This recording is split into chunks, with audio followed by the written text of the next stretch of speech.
Na verdade, como eu tinha adiantado já, os números viriam fracos, muito em função da prévia operacional que já indicava isso, né? Que redução do volume de venda de minério nessa estratégia que você disse de priorizar produtos de maior valor agregado, né, sobre preço, nesse ambiente de preço bastante descontado.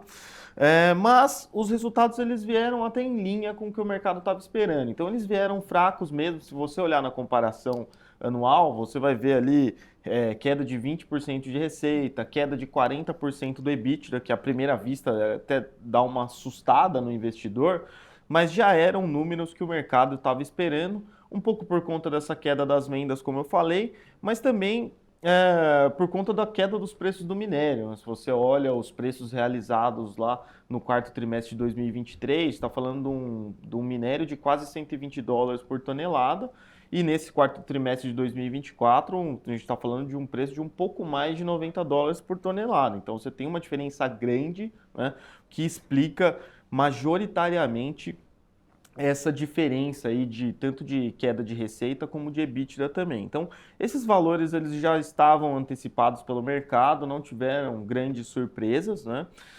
Mas a gente teve alguns sinais positivos que explicam um pouco dessa reação positiva. Então, primeiro sinal positivo que a gente vê ali nos resultados é a questão dos custos, né?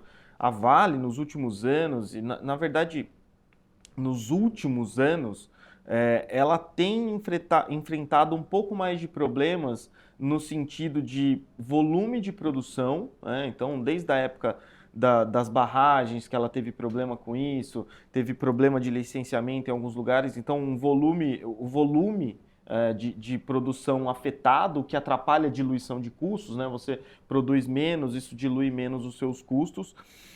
Isso combinado também com o aumento dos custos de produção ali unitário de minério. Então, custo caixa de produção acima de US$ 20 por tonelada, piorando sequencialmente ali nos últimos anos, né?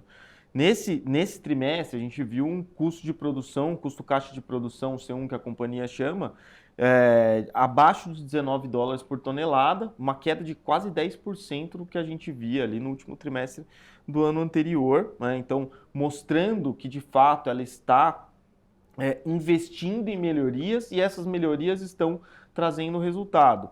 Além disso, né, como eu falei, o volume de produção ele tem aumentado e deve continuar aumentando nos próximos anos. Então, é uma combinação boa, né, de aumento de produtividade com redução de custos, porque no fim do dia, uma empresa que vende commodity, ela não consegue controlar o preço do produto que ela vende. O que está em controle dela é o volume que ela produz e o custo com que ela consegue produzir.